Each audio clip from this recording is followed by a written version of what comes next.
खुलुमबाय नोंथांमोननि थाखाय आं मोननैसो गोनांथार खौरां लाबोदों।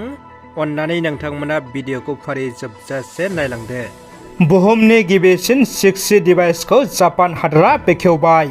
खौरांनि बायदिब्ला जापाननि टेलिकम कम्पानिफ्रा मुलुगनि गिबिसिन 6G प्रोटोटाइप डिभाइस जौगाहोनायाव हेफाजाब होदों, जायजों 100 गिगाबाइट गोख्रैथिनि नेटवर्कखौ मोनफुंनो हासिगोन।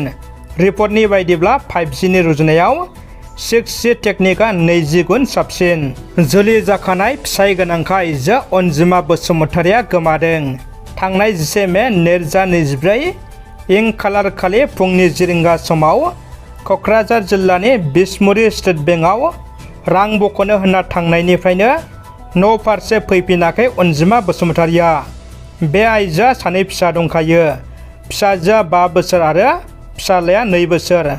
दा 2 फिसाफोरखौ फिसायनि न'आवनो दोनना थांदों। बेनिखायनो बे आइजोखौ सोरबाफोर बबेयावबा नुसनबायोब्ला सावगारियाव होनाय जानबुं नम्बराव जगाजग खालामनो थाखाय न'खरनि सुबुंफ्रा खावलायहरदों। गसाइगाव हारसावबारियाव गिख्रंथाव लामा जाब्रथाय। S16C3540 नम्बर पेसेन्जार लानाय मेजिक गारि आरो दंफां बुंफबनाय गंसे महिन्द्र बलेर' पिकआप गारिजों मोगा-मोगि जाब्रथाय जायो।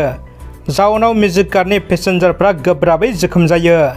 जाथायथिलियाव ओनसोलनि थागिबि रायजो-राजाफोर आरो साबखाथि पुलिस आउटपस्टनि पुलिसआ थांना जोखोम जानांनाय सुबुंफोरखौ गसाइगाव R&B सिभिल देहा फाहामसालियाव फाहामथायनि थाखाय थिसननाय जायो। जोखोम जानांनाय पेसेन्जारफोरखौ अलंबार नार्जारि, अनिरुद्धन हाज'वारि, मिथुन नार्जारि, रश्मिता नार्जारि, जोंख्रां नार्जारि, रसना बर' आरो दानसोरां बसुमतारि होनना मिथिनो मोननाय जादों। जोबोद दुखुनि खौरां। समाज सिबियारि साहसि आइजो पद्मश्री डक्टर बिरुबाला राफाया बे बुहुमाव गैलिया। खोमसि फोथायनाय दायना-दायनि बुथारनायनि हेंथायै गोख्रों जुजिग्रा आइजो बिरुबाला राफानि जिउ गोमानाया रायजोजों लोगोसे हादरावनो गोथौ दुखु मोनहोदों। बड'फा उपेन्द्र ब्रह्म सुबुंथिनि फायखि बान्था आरो पद्मश्री बान्था मोनगिरि समाज सिबियारि बिरुबाला राफाया बे बुहुमाव गैलिया। बिथाङा दायना-दायनि फोथायनाय आरो खोमसि फोथायनायखौ फोजोबनो थाखाय गोख्रोङै हाबा मावबोदों। बिथांनि बे हाबा मावनाया बयनिबो गोसोखौ जै खालामनो हादोंमोन। बिथाङा माखासे साननिफ्रायनो बेरामाव गोग्लैना फाहामथाय लागासिनो दंमोन। हरखाबै बिथाङा दिनै जोबथाहांबोबाय। बिजनी कासिबारि गामिनि दैमु नार्जारिया गोमानानै दङ।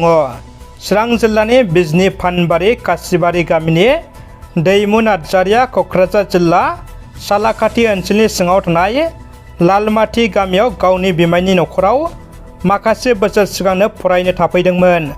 मख'नो गोनांदि 12 मे रबिबार बारायखालि फुंनि 11:30 रिंगायाव बिमायनि न'खरनिफ्राय आलासि जाहैनो होनना बायह्रायाव ओंखारलांदोंमोन।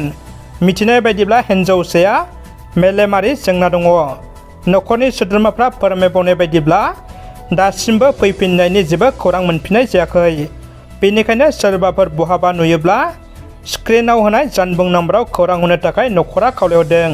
दुखुनि खौरां। कानाडा टिभिनि फावखुंग्रि पबित्र जयारामआ गारि जाब्रथायाव जिउ गोमायो आरो न'खरनि सुबुंफ्रा गोब्राब जोखोम जायो। कानाडा फावखुंग्रि पबित्र जयारामआ 12 मेआव हायद्राबादाव मोनसे गारि जाब्रथायाव रुंसारि जादोंमोन।